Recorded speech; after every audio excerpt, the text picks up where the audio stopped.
Hello sports fans, this is Steven here for JustMyPicks.com, and I'm bringing you a special Thanksgiving breakdown of the Green Bay Packers taking on the Detroit Lions. The Packers last week surprised a lot of people and tied the football game against the Minnesota Vikings, while the Lions, their playoff hopes continue to dim and dim each week with them losing to the Tampa Bay Buccaneers. They're just showing a lot of things that are going on with that franchise. It seems like no discipline is there. It seems like no focus is there right now. So Jim Schwartz may be on the hot seat to get out of Detroit because of these things that I'm seeing throughout the playoffs. Throughout the regular season, excuse me.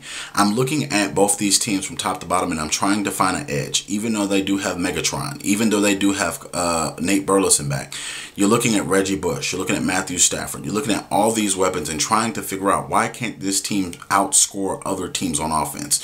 Well, for one, the penalties are a factor. When you have an offensive line that continuously sometimes causes this team penalties, when you look at potential drop passes, when you look at Matthew Stafford not having the normal time that he normally does to get that ball deep downfield to Calvin Johnson in a great accuracy range, then that's when the problems start to align. Now with the Packers, they did avoid a loss, which is a good thing for them because they don't lose that much ground, and a tie is actually better than a loss. So looking at the grand scheme of things, a lot of things could have happened on Sunday. They could have lost, they could have won the football game, but in actuality, this helped them out just as a win would.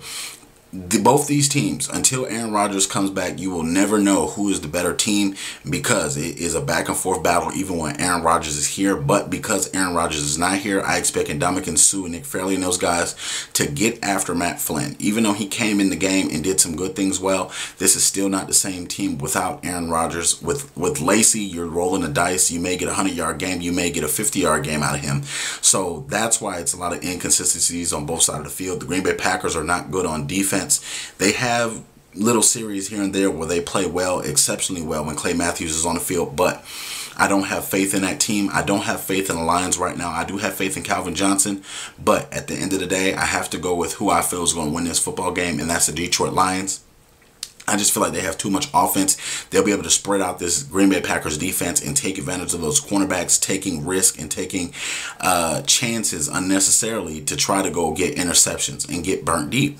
So with this, I feel like the Lions have a better run game than the Packers do right now because Reggie Bush can be used on the ground. He can use in the air, and he also has that speed. When you get Reggie Bush in speed, he's one of the best in the NFL. So I'm picking the Detroit Lions to win this football game. Hopefully they come to play and bring their lunch pails this week instead of the last couple of weeks where they don't show up at all really throughout the whole game. So let me know what you guys feel. Do you feel like the Packers have a chance to win this? Am I wrong in my prediction? Or do you feel like I'm dead on with the Lions winning this football game? Leave your comments under the video. Let us know what you think. Join one of the biggest debate groups on Facebook. Check us out at YouTube /JustMyPicksTV. Also Facebook /JustMyPicksTV. Thank you very much. Happy holidays, and check out our next week's prediction for week 14. Thank you very much and be blessed.